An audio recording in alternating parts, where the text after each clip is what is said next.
విజయవాడలో శాతవాహన కాలేజ్ భవనాల కూల్చివేతతో ఒక్కసారిగా ఉద్రిక్త పరిస్థితులు ఏర్పడ్డాయి. దాదాపు 25 ఏళ్లుగా ఉన్న స్థల వివాదంపై సుప్రీం తీర్పు ప్రకారమే ముందుకెళ్లామని ఒకరంటుంటే, సివిల్ వివాదం పేరుతో చెప్పకుండానే బిల్డింగ్ కూల్చివేత ఎలా చేస్తారని మరొకరు ప్రశ్నిస్తున్నారు.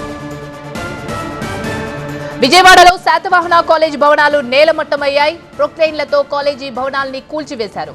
ఈ శిథిలాల కిందే విద్యార్థులకు రికార్డులన్నీ ఉండిపోయాయి. అయితే కూల్చివేతలు పూర్తయిన వెంటనే స్థలంలో బోయపాటి శ్రీనివాస్ అప్పారావు పేరుతో బోర్డులు ఏర్పాటు చేశారు.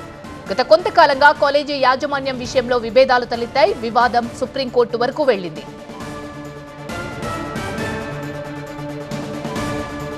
శాతవాహన కాలేజీని కొందరు ఆక్రమించారన్నారు స్థలం యజమాని బోయపాటి శ్రీకృష్ణ.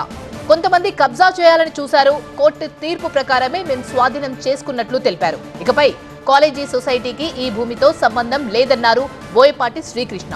2001 నుంచి ఉన్న వివాదం ఇప్పుడు ముగిసిందన్నారు. వెకేట్ చేసేందుకు సొసైటీ వాళ్లకు సమయం కూడా ఇచ్చామన్నారు. నా పేరు బోయపాటి శ్రీనివాస్ శ్రీకృష్ణ అండి. ఈ స్థలం అనేది మాకు మా యాన్సెస్ట్రల్ ప్రాపర్టీ. ఇది గత కొన్నేళ్లుగా మాకు ఇక్కడ ఆక్యుపై చేసిన వాళ్ళతో వివాదాలు నడుస్తున్నాయి కోర్టుల్లో.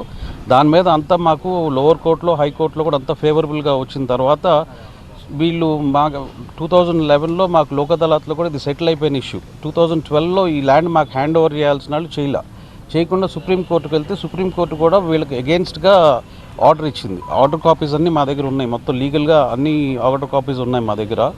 సో సుప్రీంకోర్టులో మొన్న ట్యూస్డే మాకు పాజిటివ్గా రావడం వల్ల లోక్ అదాలత్ది మళ్ళీ స్టాండ్లోకి తీసుకోమని సుప్రీంకోర్టు ఆదేశం ఇవ్వడం వల్ల మేము ఒఫిషియల్గా వచ్చి ల్యాండ్ని తీసుకోవటం మా హక్కు మేము వినియోగించుకుంటున్నాం.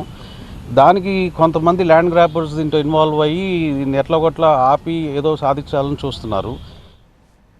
సివిల్ వివాదం పేరిట కాలేజ్ కూల్చివేయడం సరికాదన్నారు శాతవాహన కాలేజీ మాజీ ప్రిన్సిపల్ సాంబిరెడ్డి. సమాచారం ఇవ్వకుండా భవనాలు కూల్చారు. విద్యార్థుల సర్టిఫికేట్ శిథిలాల కింద ఉన్నాయని చెప్పారు.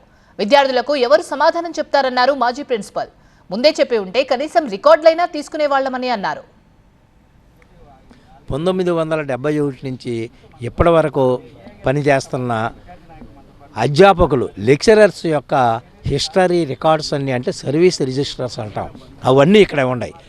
ఒక్క వర్షం కనుక పడిందంటే పిల్లలకు సంబంధించిన సర్టిఫికెట్లు కానీ లెక్చరర్స్కి సంబంధించిన సర్టిఫికెట్లు కానీ ఎందుకు పనికి రాకుండా పోతాయి. అవి అంటే ఒక విధంగా చెప్పాలంటే వాళ్ళ జీవితాలను నాశనం అయిపోయినట్టే.